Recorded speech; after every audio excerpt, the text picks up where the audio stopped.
आज आपली जी आहे ना ती जवळपास शेवटची फिडिंग आहे, चौथा मोल्ड बसण्याच्या अगोदरची. हो, प्रवास खूप लवकर इथपर्यंत आला की आपला जो आहे ना तो चौथा मोल्ड बसणार आहे. आनंद पण होतो ह्या गोष्टीचा की हो आपण चौथ्या मोल्डपर्यंतचा प्रवास आणलेला आहे. आणि एक धाकधूक पण आहे की खरंच तोच विषय आहे की दुसरं काय आहे. पण नाही, चौथा मोल्ड जो आहे ना तो बसलेला आहे. आळ्या ज्या आहे ना त्या मंद होतात, नागासारखी मान वगैरे वर करतात वगैरे, तर त्याच्यावरून आपण ओळखून जायचं की त्यांचा आता हा चौथा मोल्ड बसणार आहे. चौथा मोल्ड जवळपास मी 48 तासासाठी ठेवला होता. याच्यामध्ये मी जर चुकलो वगैरे असेल तर मला नक्की कमेंटमध्ये नक्की सांगा. तर मी 48 तासानंतरच त्यांना फिडिंग देणार आहे. आता जो मोल्ड वगैरे बसला आहे, एकदम सगळ्या शांत वगैरे जाऊन पाला वगैरे खाऊन एकदम निवांत पडलेले आहेत. आणि ज्यावेळेस मोल्ड उठला ना त्यावेळेस मी तुम्हाला नक्कीच सीन दाखवतो. हा असतो प्रकार.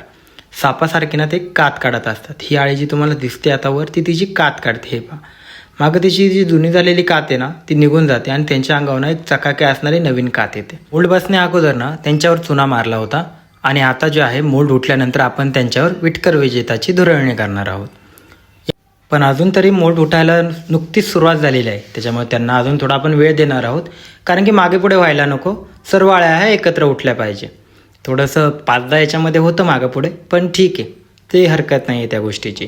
एक अंदाज आपल्याला आला ना की मग पुढच्या बॅच घेताना ना आपल्यालाच एकदम पूर्ण हे होईल.